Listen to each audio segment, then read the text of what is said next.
속보가 하나 전해졌습니다. 노만석 검찰총장 직무대행이 지금 민주당이 추진하고 있는 검찰 지우기는 검찰 개혁의 오점이 될 것이다. 그리고 헌법에 규정된 검찰 지우면 안 된다. 올바른 검찰 개혁의 모습을 간곡히 국회에 요청한다. 지금 이런 얘기를 하고 있습니다.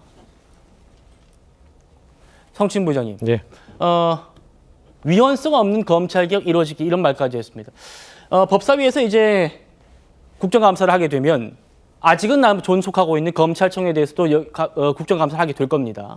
거기에 이제 기관장으로 노만석 검찰총장 대행이 나오게 될 거고, 노만석 대행은 이재명 정부 들어가지고 지금 대행을 맡고 있는 거잖아요. 이 대행도 지금 민주당이 추진하고 있는 검찰 개혁 위헌성이 있다라고 지금 얘기를 공개적으로 하고 있는 겁니다. 어떻게 보십니까? 아무래도 검찰이라는 조직의 지금 권한대행이지만 수장을 맡고 있는 상황이기 때문에 내부의 목소리나 이런 것들 의견을 전달하는 역할은 뭐 권한대행으로서 할 수 있다고 생각합니다. 하지만 저런 목소리가 나올 때마다 민주당이 계속 지적을 하는 부분은 검찰이 정말 이 지경이 될 때까지, 이 정도로 국민 신뢰를 못 받을 때까지 검찰은 대체 뭐 했냐는 겁니다.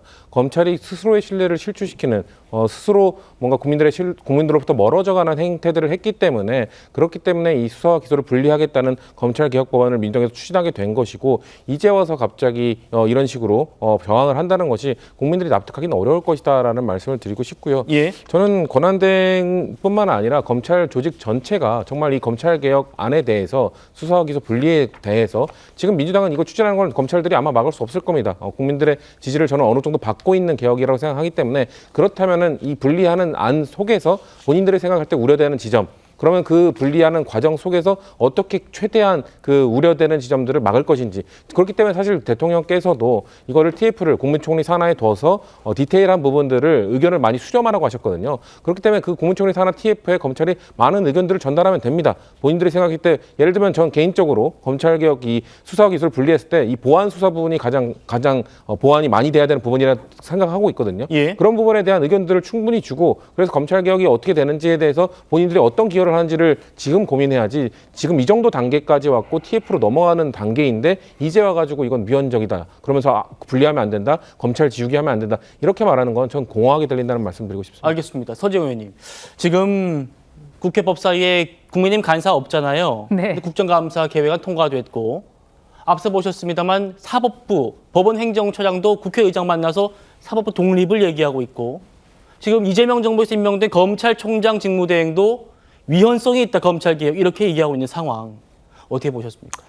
지금 전체적으로 이재명 정부가 국가 전체를 완전히 들쑤시고 있다. 저는 그렇게 생각합니다. 왜냐하면 이미 입법부는 그 일방 독주하면서 전혀 입법부의 기능이 제대로 대화와 합의와 토론이 이루어지지 않는 일방 독주의 상태를 가지고 있고, 행정부는 지금 모든 부처를 완전히 찢어지고 지금 융합하고 하는 과정에서 엄청난 혼란이 지금 초래되고 있습니다. 지금 벌써 기재부도 그렇고, 그다음에 금융위 금감원도 그렇고, 그다음에 이번에 검찰에서도 이런 반응들이 나오고 있고, 모든 지금 부처마다 굉장히 술렁거리고 있습니다. 과연 이것을 어떻게 수습할지 굉장히 걱정이고요. 그리고 부처 공무원들도 지금 여기에 대해서 저희들한테 누군지 알 수 없는 문자들도 굉장히 많이 옵니다. 굉장히 많은 공직자들이 지금 이러한 정부조직법 개정에 대해서도 우려를 표명하고 있고요. 예. 그다음에 이번에 이제는 검찰에서 공식적으로 입장을 표명한 겁니다. 이런 부분들이 굉장히 입법부, 사법부, 행정부 전체가 굉장한 혼란 속으로 지금 가고 있다. 여기에 대해서 도대체 이걸 어떻게 책임을 질 것인가 하는 그런 우려가 있고요. 좀 더 시간을 가지고 이해관계자들인지 부처의 담당자들이라든지, 그리고 야당과도 충분히 좀 협의와 논의를 거쳐서 제대로 이 정부조직법을 개정을 하든지 해야 되는데, 야당이 이걸 일제 협조를 안 한다는 게 아니거든요. 문제는 너무나 가파르게 일방 처리를 하고 있다는 게 문제입니다. 그러다 보니 이제 모든 곳에서 정권 초에 한 100일 동안은 숨죽이고 지켜보다 허니문 시간을 지내다가 이제부터는 목소리들이 이제 나오기 시작하는 거라고 저는 봅니다. 그래서 굉장히 이것도 위태로운 상황이라고 보고요. 예. 아까 조금 놓쳤던 부분이 천대엽 법원 행정처장께서 국회의장을 만나셨는데, 예. 굉장히 이례적인 장면이고, 물론 그 긴급 청문회가 잡혔기 때문에 국회의장께 또 어떤 중재 역할을 요청을 하시는 게 아닌가 싶습니다만, 네.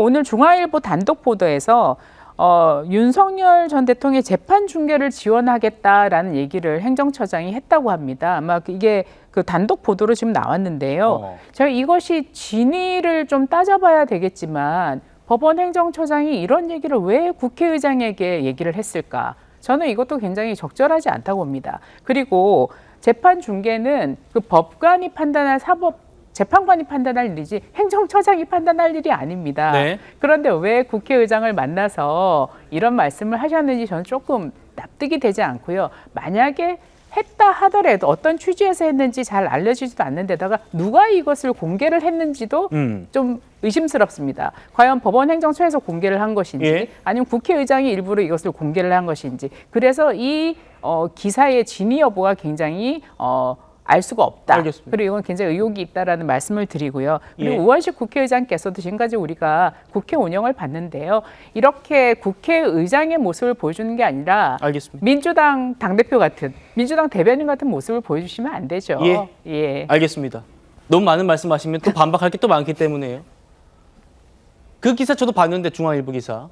저희도 취재 확인을 좀 해보고 있습니다. 천대엽 법원행정처장이 남은 재판들 뭐 중계를 허용토록 하겠다 뭐 이런 얘기를 했다는 얘기가 있는데 확인은 아직 안 됐습니다. 알겠습니다. 취재해서 또 보도해 드리죠.